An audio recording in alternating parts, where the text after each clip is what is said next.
Okay, so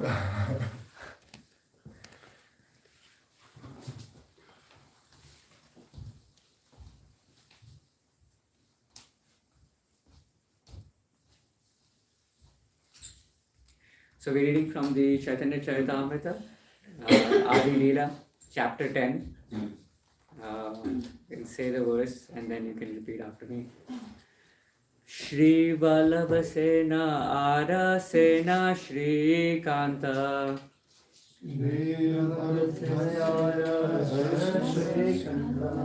Shivananda Sambandhe Prabhura Bhakta Ekanta Shivananda Sambandhe Prabhura Bhakta Ekanta Shri Vallabha Sena Ara Sena Shri Kanta Shri Vallabha Sena Ara Sena Shri Kanta Shivananda Sambandhe Prabhura Bhakta Ekanta Shivananda Sambandhe Prabhura Bhakta Ekanta Shri Vallabha Sena Ara Sena Shri Kanta Shri Vallabha Sena Ara Sena Shri Kanta Shivananda Sambandhe Prabhura Bhakta Ekanta Shivananda Sambandhe Prabhura Bhakta Ekanta. Anyone wants to repeat?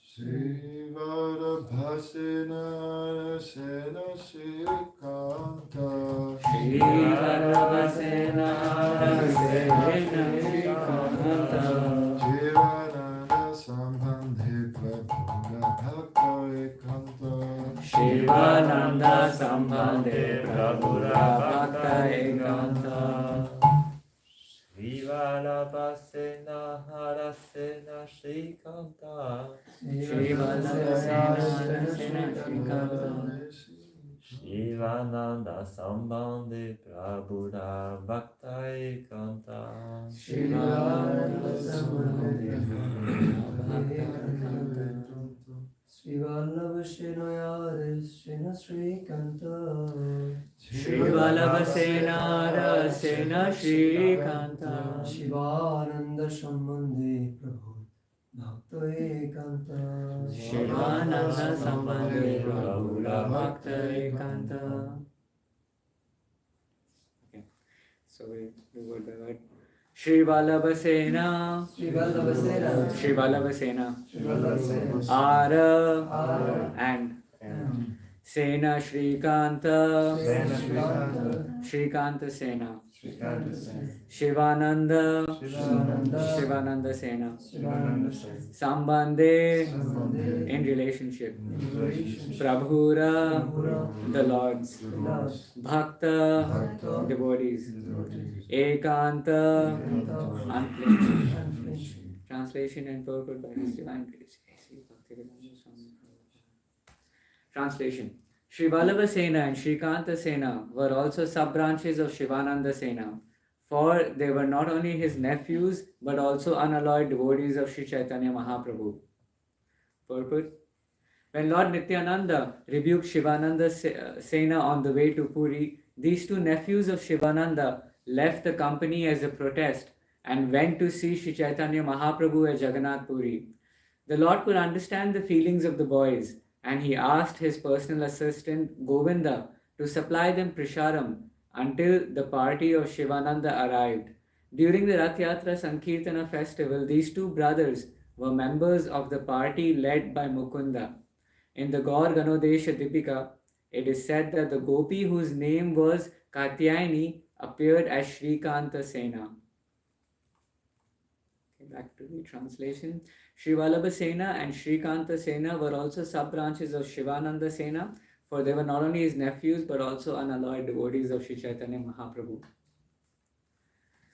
Om Jnanatimidandasya Jnananjanashalakaya Chakshudamilitam Yena Tasmai Shri Gurave Namaha Shri Chaitanya Manobhishtam Stapitam Yena Bhutale Swayam Rupa Katahamahyam Dadatmi Swapadantikam Vandeham Shri Guru Shri Yuta Padakamalam Shri Gurum Vaishnavam Shri Rupam Sadhajatam Sadhana Raghunantam Vidantam Sajivam Sadvaitam Savadutam Parijana Sahitam Krishna Chaitanya Devam Shri Radha Krishna Padan Sadhana Gadita Shri Vishakam He Krishna Karuna Sindhu Dina Bandhu Jagat Pate Gopesha Gopika Kanta Radha Kanta Namostate Taptaganchana Gaurangi Radhe Vrindavaneshwari Rishabhanusute Devi Pranamami Priya Panchakalpatarubhyascha Kripa Sindhu Bhayevacha Patitanam Pavanebhyo Vaishnavebhyo Namo Namaha Shri Krishna Chaitanya Prabhu Nityananda Shri Advaita Gadadhara Shri Vasadi Gaura Bhakta Vrinda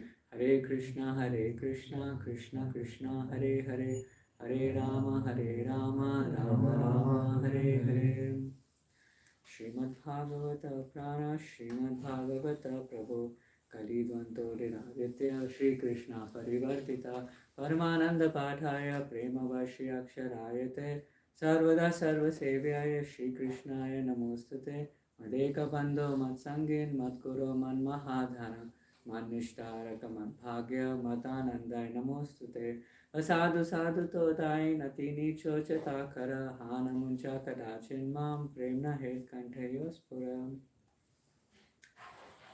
So, this particular section, actually, as we have been discussing over many weeks, is the branches and sub-branches of the tree of devotional service of Mahaprabhu. And of course, it comes from the Chaitanya Charitamrita, which is non-different from Srimad Bhagavatam.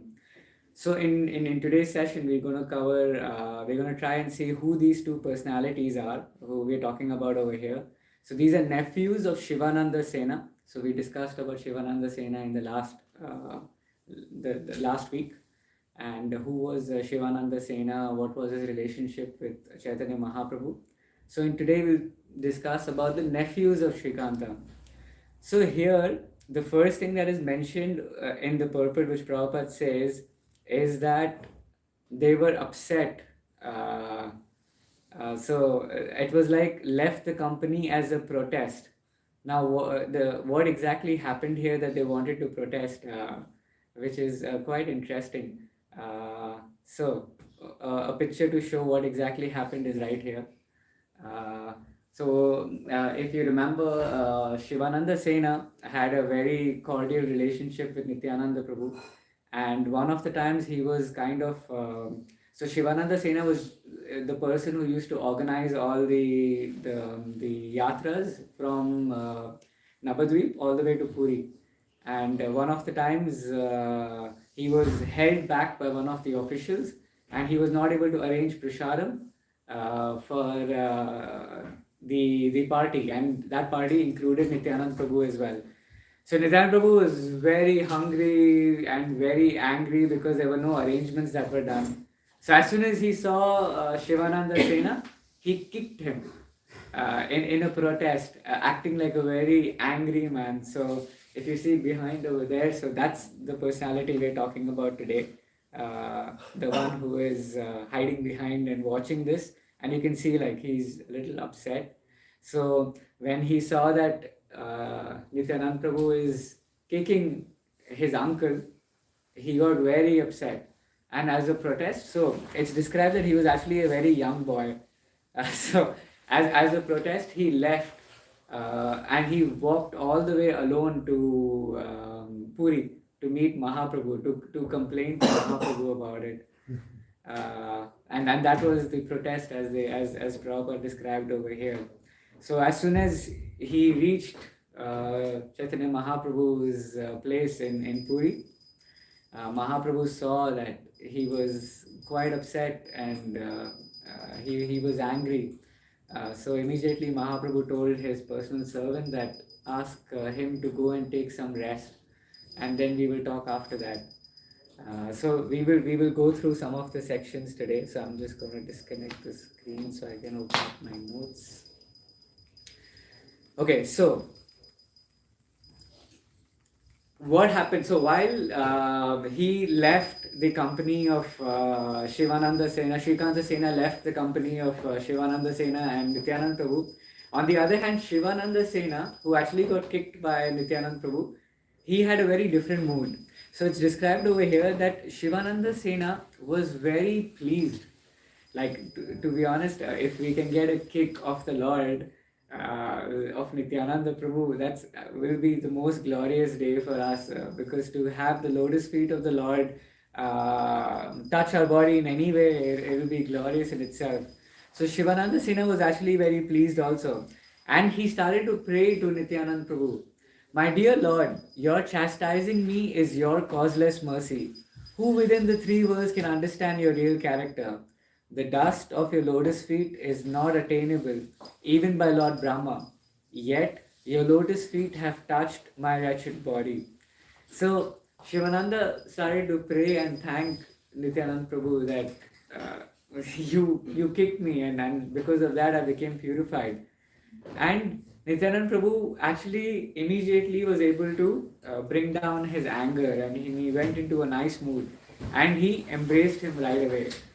Because he was very happy with the words that Shivananda Sena immediately responded to.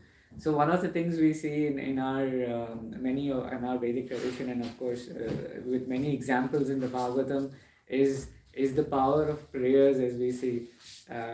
Here, Shivananda Sena could have maybe taken a step back. What exactly happened? Nityanand Prabhu kicked me. How can he do that? What right does he have to do that?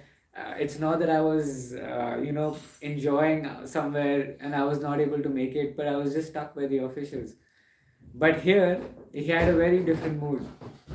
So Jayapataka Maharaj actually gives a commentary on this particular section, and he says, because Lord Nityananda is completely spiritual, if he kicks someone, it's actually a blessing.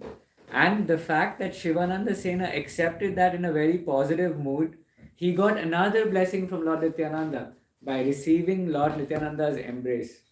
So one important factor over here is the mood, what happened right after the kick. So Shivananda Sena kind of went into a good mood, accepted it, and started praying immediately. But on the other hand, we had Shrikanta Sena, who got very upset, and he left the company of in a protest. So just one pastime has two different experiences, and these are not karmis we're talking about who experienced it in a disheartening way, because like we saw in the purport, Shrikanta Sena is actually Katyayani. He's one of the gopis from the spiritual world who came down in Mahaprabhu's pastimes. So how is it that Shrikanta Sena can be upset with Nityanand Prabhu? Like, it's kind of perplexing. How is that even possible? And so we will go through some more detail to understand what happened. So again, continuing the reading. So Shrikanta Sena, he didn't understand Lord Nityananda, and therefore he spoke offensively later on when his uncle was not present. Understanding Lord Nityananda is not easy. unless one sees his activities with eyes anointed with bhakti. So one thing is that he left Nityananda Prabhu's company, but on the other hand, he also spoke offensively, which is another factor which is also described in this particular pastime over here. So the focus was not mostly on the kick, but it's the lesson to learn out of how Shrikanta Sena actually reacted to that situation. And we can see there are actually a lot of instances in our Vedic scriptures where people have misunderstood a situation or misunderstood in a particular circumstance by some devotee. Yes, Madhuri? No? Okay. Yes, Prabhu. Daksha and Shiva. Perfect. Yes. Daksha and Shiva. Shringi and Parikshit. Shringi and Parikshit. Yes, yes. Narada and the Aryas was. Yeah, that's also a good one. So, yes, there are actually a lot of different circumstances, like we saw in Daksha's pastime. Just because Lord Shiva did not stand up in the assembly, and Daksha got so upset, and of course that led to his getting a head of an animal, and so on, and the whole Yagya Kunda was destroyed. Let's see, what are the other pastimes? Yes, Parikshit being cursed was by Shringi was another example, because he wrongly used his Brahmanical powers to be able to curse Parikshit. And another example was also like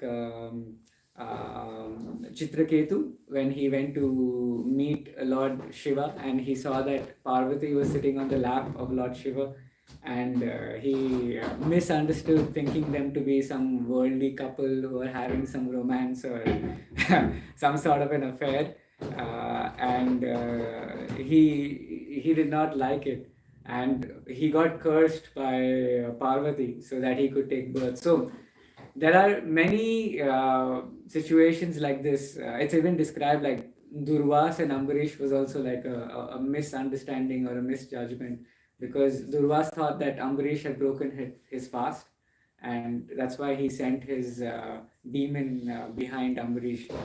So there are numerous pastimes that go on to describe this.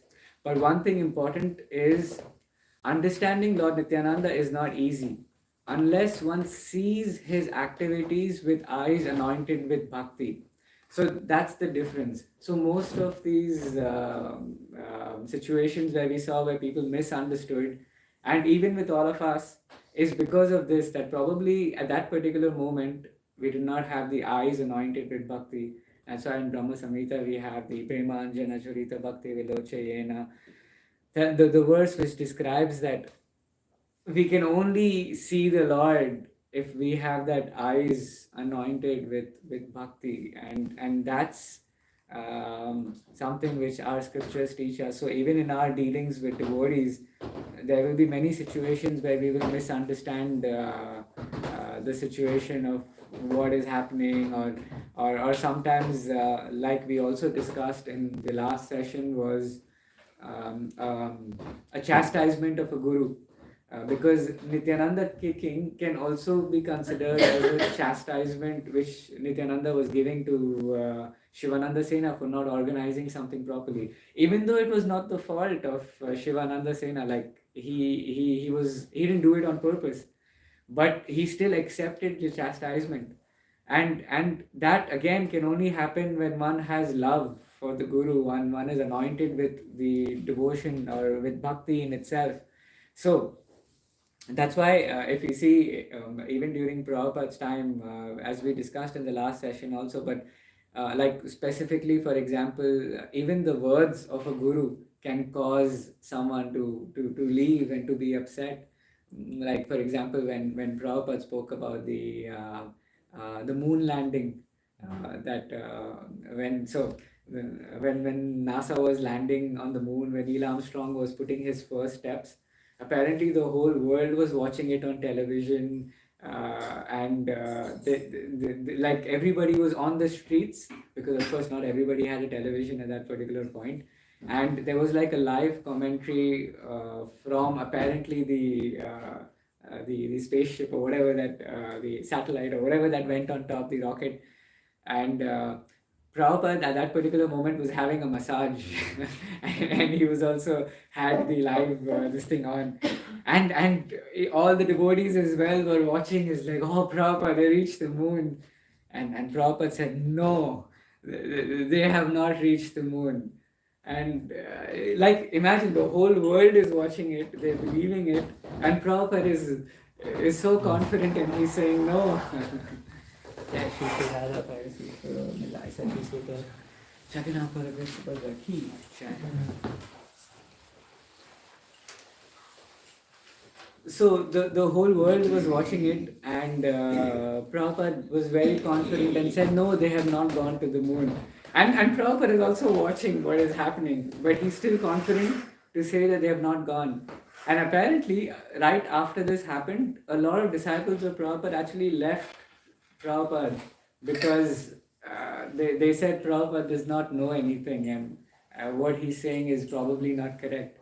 So it's probably a similar situation as well. It's like, it cannot be a direct chastisement, but sometimes even the words of a spiritual master, even the scriptures, like if we read the Srimad Bhagavatam, there will be so many sections where we'll be very perplexed, like how is that even possible? Like if you see the Prajapatis at one particular point, they're giving birth, the humans are giving birth to mosquitoes and different snakes and creatures. In one section, Prabhupada mentions that the eagles go from one planet to another. So there are so many things like this, which will be like, how is that even possible? It's the science is wrong, or are the scriptures wrong? It doesn't make sense. But it's the same thing. It's the eyes, the devotional eyes is what we need. So even with Srila Prabhupada, even with Srimad Bhagavatam, the Vedic scriptures, we just have to have the faith that we don't have the right knowledge. We are dumb. We don't know what is the reality. But someday it will be revealed to all of us. So same with these pastimes also. So with Shrikanta getting upset, it's a lesson for us as well, because we need to be very careful about how we react. And many times we might not even show it in public, or on our face, but we have it in our mind that no, my guru is wrong. What he did to me was very incorrect. How could he do it to me? It was not even my fault. We try to come up with different ways to protect ourselves from what exactly happened. But here it's the complete opposite. He just accepted it as his fate, whether it's his fault or it's not his fault.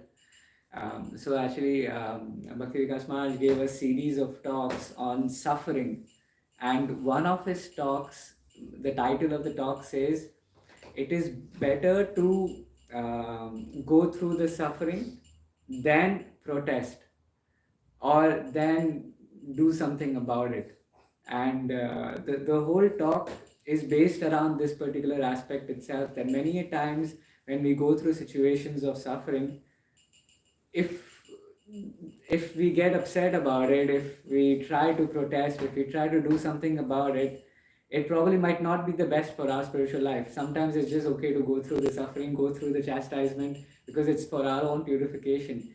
It's our own karmic reaction. It's our own different deeds that we have done over the past lifetime. So sometimes it's okay to, of course, it depends on the situation. It's a very broad topic, suffering as such.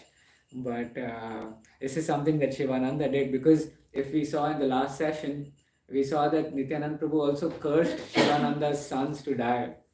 And Shivananda's wife took it in a different way, and Shivananda took it in a different way. Shivananda's wife was very upset. So how can Nityananda Prabhu curse? And she started to cry. While Shivananda was saying, if Nityananda Prabhu wants us to die, it's fine. So it's both two different personalities taking it in two different ways. And the same thing over here as well. So while Shivananda Sena took this whole episode as a blessing, his nephew was puffed up. and offensive. After saying this, Shrikanta, who was only a boy, left the group and travelled on alone to the residence of Sri Chaitanya Mahaprabhu. Upon his arrival, he went to Mahaprabhu and paid his obeisances. Mahaprabhu first told his servant Govinda to instruct Shrikanta to take off his upper garments when paying obeisances. Then, knowing his thoughts, he said to his associates, Shrikanta has come on his own because of his great mental distress. Don't say anything to him. Let him do as he wishes.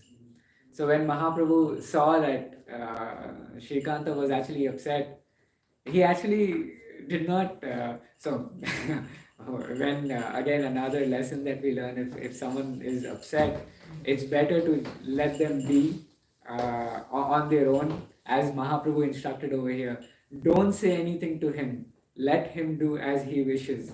So, if someone is in an angry mood, someone is upset, someone is protesting, rather than it's like you have this very common customer care dialogue. So, if a customer is angry and he's calling on the phone, the first thing not to say is tell them to calm down.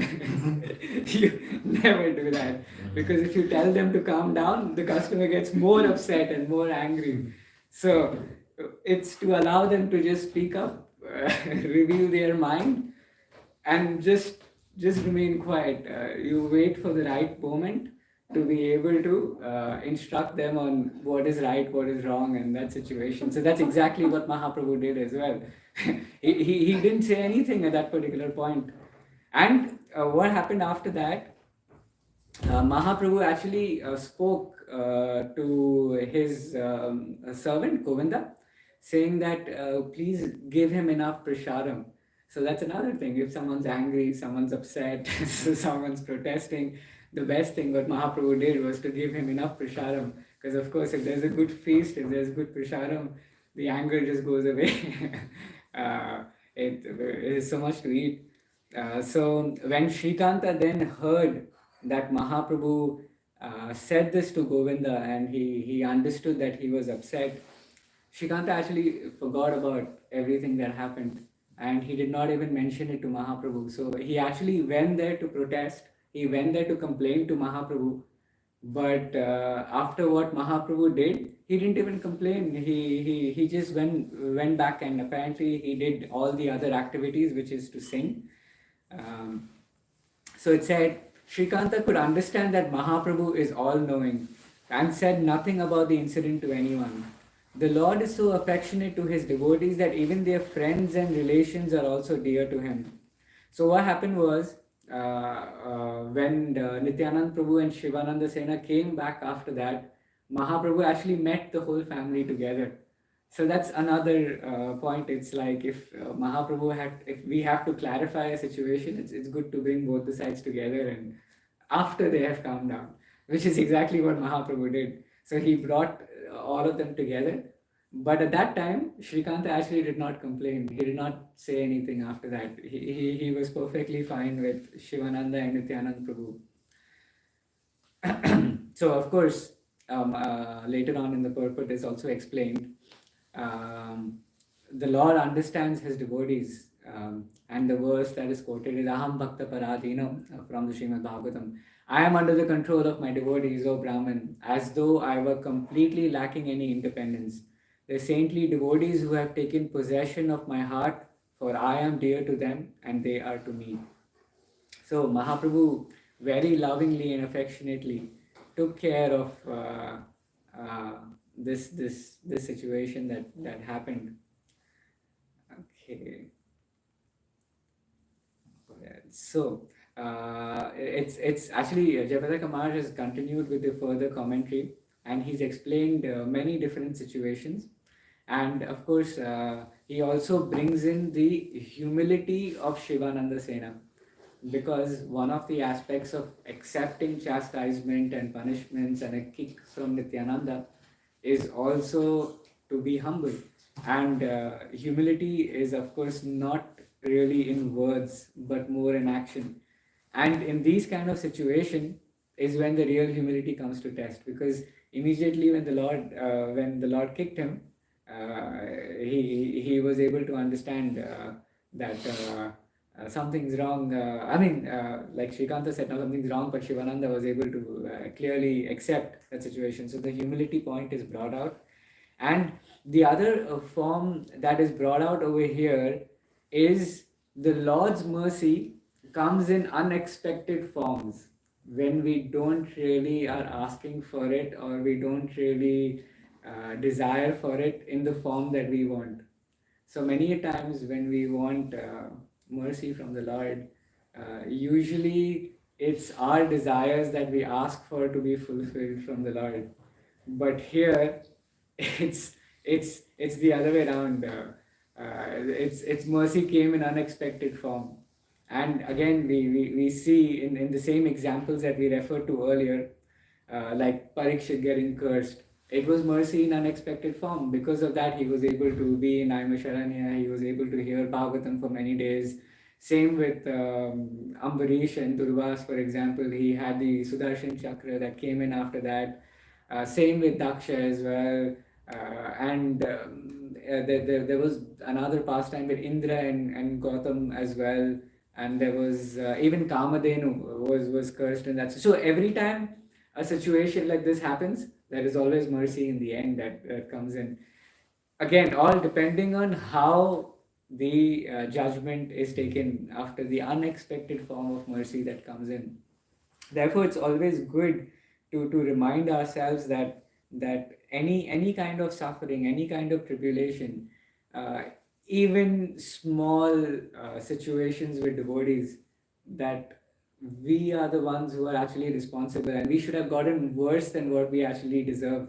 That's why we have this verse in the Bhagavatam, which is most commonly quoted for any suffering, is Tatya Anukampa Shukshikshmanaha. It's if we go on suffering, considering it as a reaction of our past misdeeds, then it becomes our it becomes our rightful claim to go back to the spiritual world.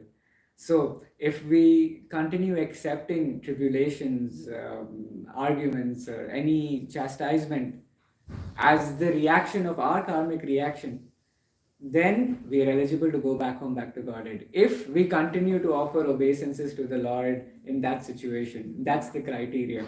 So that's the real test of our devotion. If in tribulation we are able to offer obeisances to the Lord without any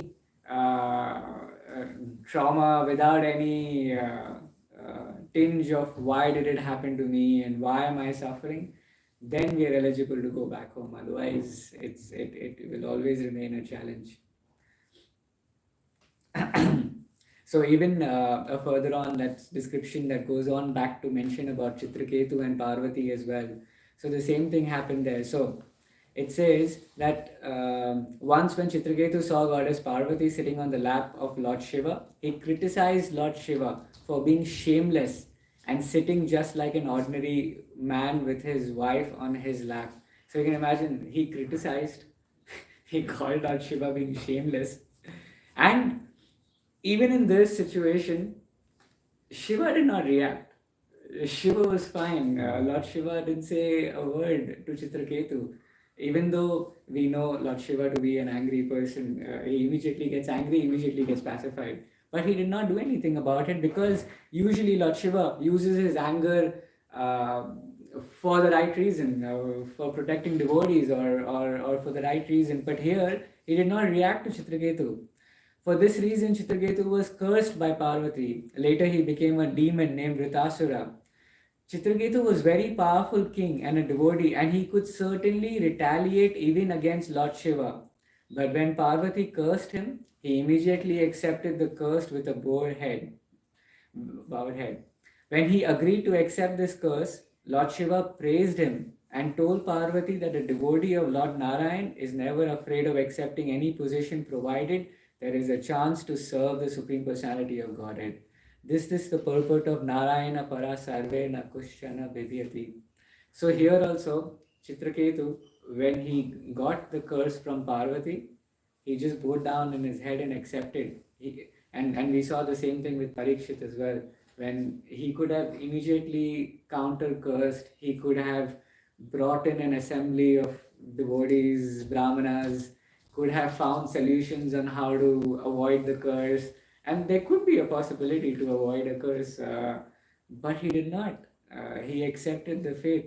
So that is another lesson which Shrikanta Sena, which teaches as well, which he could have done, which he could not have done.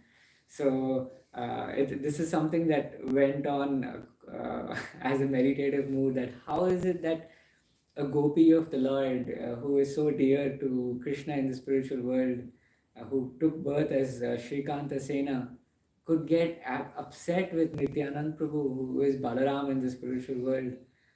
How is it that he could speak offensively towards Balaram? But we can see from our acharyas that these actions are just lessons for us, like we see in literally the whole of Bhagavatam as well. Each personality is actually a representative from the spiritual world, is just playing a pastime in that particular situation to show us what is the right thing to be done, whether it's Kunti's lessons or whether it's Bhishma on the deathbed, whether it's Parikshit, whether it's anyone, any personality. So same way with Shrikanta Sena. So we can all pray that we learn from Shrikanta Sena's lesson, his pastime that he did, and imbibe it among ourselves, that we don't repeat what he did. And at the same time, we learn from the actions of Shivananda and Mahaprabhu and how they reacted. And same with Nityananda also. We did not mention that Nityananda Prabhu also did not get upset. He did not react to Shrikanta Sena. So that's something for us to learn as well. So yeah, that's about the session. Do we have any questions, any comments, anything you want to share?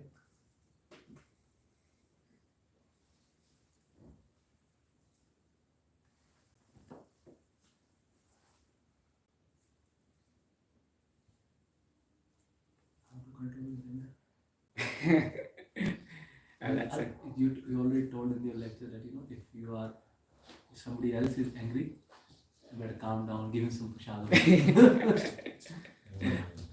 What about you? You are angry. That's there's a whole course in our movement that has come about anger management.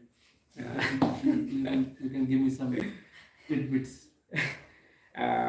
I mean, so there is actually, thank you for, it's quite an interesting question. There is so much in our scriptures about anger as such.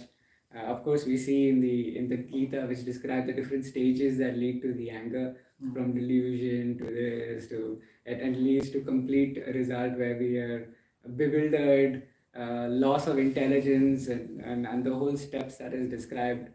But in practical application, that's why we have all these pastimes with us. That's why we have all these scriptures, so that we meditate on it every single day to remove out. And there is no one-shot solution for that. If you do this, your anger will be gone completely, as they do in the anger management courses.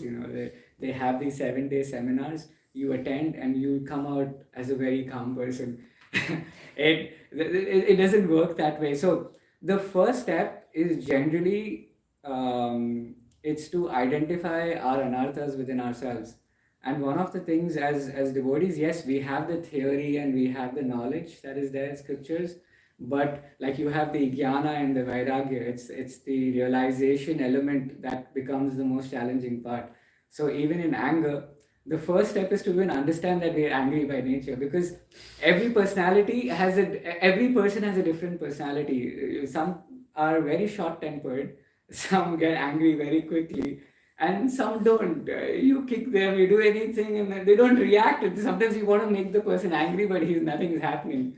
So each personality is different. So for us, we should be able to have this anartha nivritti, as we call it in scriptures. It's the purification of an anartha. So the first step of removing anger is to even identify that we do get angry.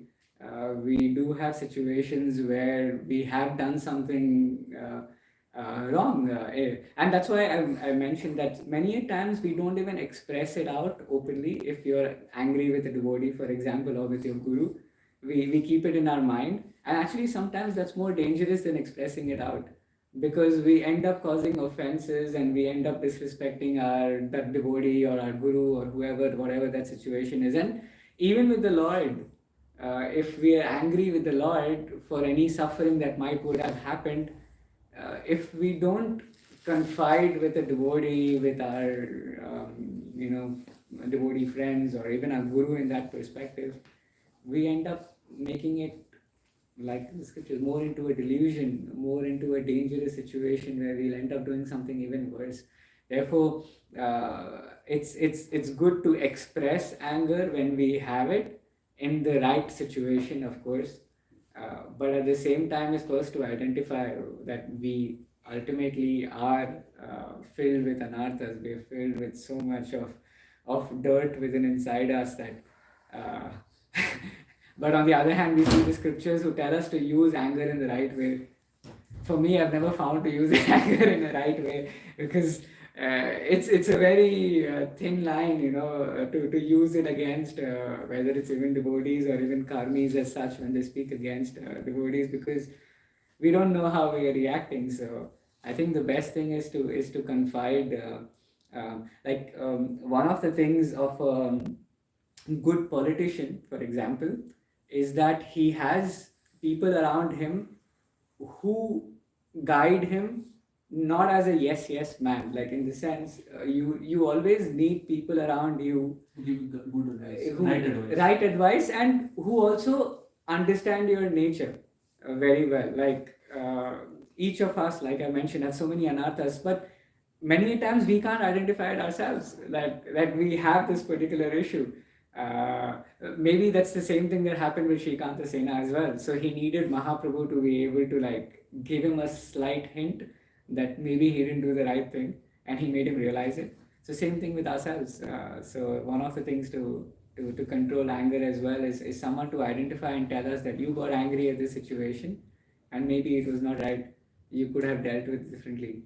And over a period of time, and of course we focus on our sadhana, we focus on our devotion, and genuinely work on ourselves, that's the real solution, I understand, to really controlling our anger. There is no one-shot solution. Like as Prabhupada sometimes said that to actually become a devotee, it might take us many lifetimes. To really purify ourselves, because to go back to the spiritual world, we cannot have these material elements. But at the same time, we see in the spiritual world also there is anger, there is jealousy. Prabhupada mentions in many of the purports that the gopis fight with each other, the gopas fight with each other. There are disagreements in the spiritual world also. So again, individuality exists. That's why it's very different from the that we don't merge into the Brahman as such from the Mayavadi concept, because each person has their own individuality. I actually asked this question to my own spiritual master many a times, like especially with devotees. Sometimes we have angry devotees. What do we do? And Guru Maharaj actually replied back. He said, "You don't need to interact with all the devotees. You're allowed to keep your space. You respect them. You from far. But in terms of your sangha, there is a judgment that is required in terms of devotee association also. So same thing with devotees who get angry very often. If we cannot do anything about it, we can keep our space and allow them to. Each of us are in the laundry house trying to clean our dirty cloth. Each of us have so many dirty things. So some person has more of anger, some person has more of lust, some person has more of all of the vices that we have. So we just have to allow each person to purify themselves, because the holy name does purify ultimately, but it just sometimes takes time. So I don't know if anyone else wants to contribute to the Yes, thank you for the question and the reply you brought. I remember a recent class in Vrindavan about Urmila Mataji, a great preacher of our movement. she actually said that it's if we can on the spot, it's not always easy to do, but the best is to try to connect the situation with some pastimes of the scriptures. This is when someone's angry. It's when someone's angry? Yeah. Okay. We should try to have this reflex, I don't know if you say reflex in English, reflex, but yes. this habit to directly say, okay, what story can help me to understand like what's going on now, and was there such a situation in the Shastra that could help? And because then our attention can be on Krishna's pastime, so it is direct purification. Definitely it's not always possible on the spot because the consequence of anger, it means like the link between minds and intellect is cut, so memory is not there, so it's quite difficult, but afterwards it's still as an introspection, okay, let's come back on it and try to connect this happening, because what happens in our life, like we get angry at some point because of one situation, but Krishna wants us to purify and to understand the lesson behind, so he will send it again and again and again and again and again till we understand. So as an introspection afterward, if we can try to connect it with some pastimes and see how Krishna, Mahaprabhu, or different devotees manage in this situation, what were the lessons behind them, it can really help us to first purify our mind, our heart from anarthas, put the light on them, and afterwards just have a different position on this situation. This is what struck me from her class back then. So it's good to right away understand the mistake, because otherwise we'll keep getting it again and again. And it's even more frustrating. No, again, I was trapped by this, so you're angry because of the situation and because of your behavior about the situation that is still the same and you are still not growing, So it's double frustration. Actually, today there was a nice quote which was put on the Prashadam group of the by Tamal Krishna.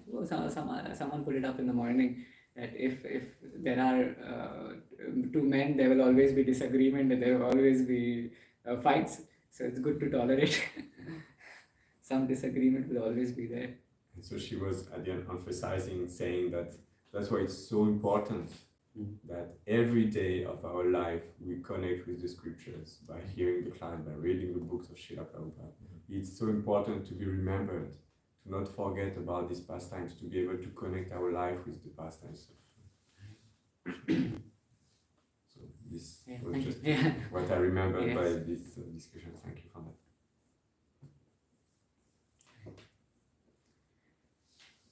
Okay, so thank you all.